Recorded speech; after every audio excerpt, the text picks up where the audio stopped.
नमस्कार। वीडियो श्रृंखला डीके का हल की 19वीं कड़ी में आपका स्वागत है।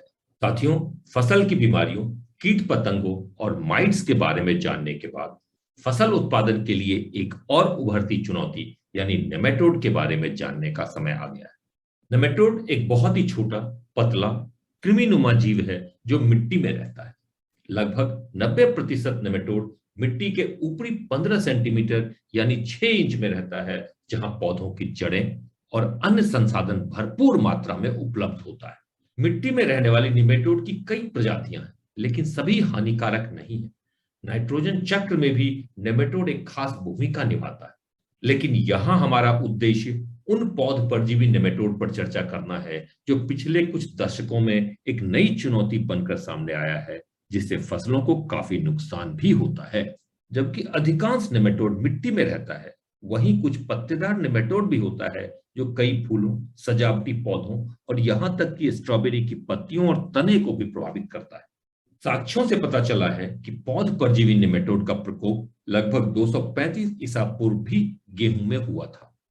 हालांकि पारंपरिक खेती में रासायनिक उर्वरकों के अधिक उपयोग, मिट्टी में ऑर्गेनिक कार्बन की कमी और खेत में बार बार एक ही फसल का उगाना मिट्टी में निमेटोड को अधिक बढ़ावा देता है। दरअसल पौध परजीवी निमेटोड के मामले में जड़ स्राव का बड़ा ही महत्व है।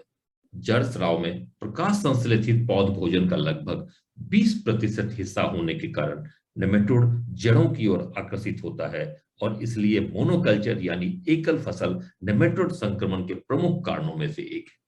यहां तक कि संरक्षित खेती यानी पॉली हाउस में भी निमेटोड एक जबरदस्त समस्या है। खेत की मिट्टी में निमेटोड मनुष्य के आंत में कृमि की तरह होता है और प्रभाव भी लगभग एक जैसा ही होता है। सभी पादप परजीवी निमेटोड में से रूट नॉट निमेटोड सबसे अधिक नुकसानदायक है। रूट नॉट निमेटोड दुनिया भर में लगभग सभी फसलों सहित 2000 से अधिक पादप प्रजातियों को संक्रमित करता है।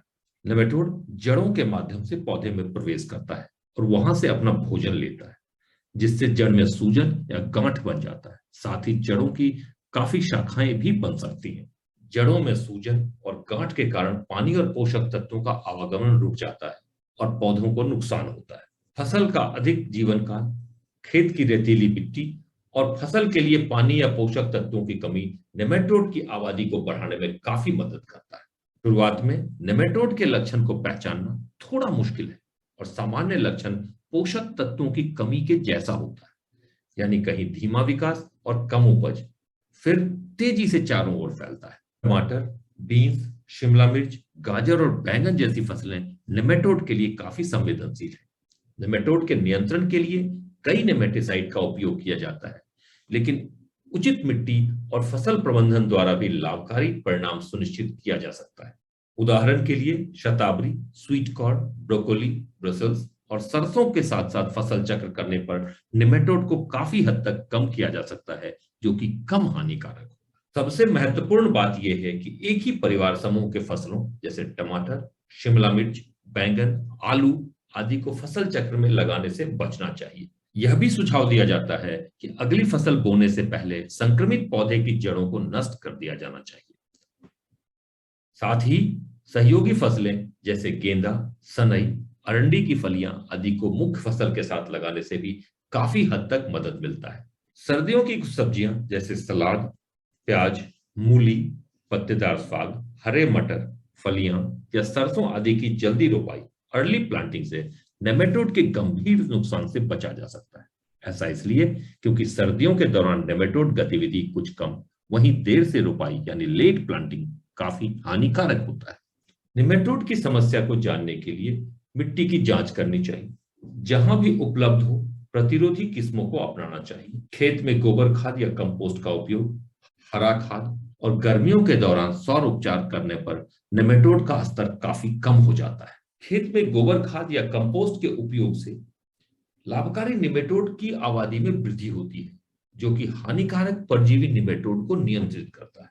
निमेटोड नियंत्रण के लिए बायोपेस्टिसाइड जैसे बेसिलोमाइसिस, वर्टिसिलियम क्लेमाइडोस्पोरियम या पोचोनिया और ट्राइकोडर्मा आदि का भी उपयोग मिट्टी में किया जाना चाहिए।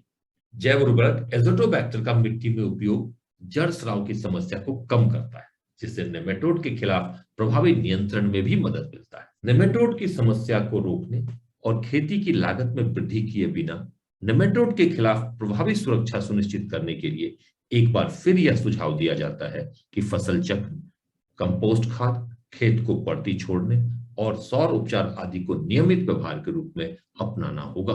धन्यवाद। वीडियो को लाइक और चैनल को सब्सक्राइब करें, दोस्तों से साझा करें, साथ ही अपने सुझाव भी दें ताकि आने वाले समय में नए विषयों को भी शामिल किया जा सके।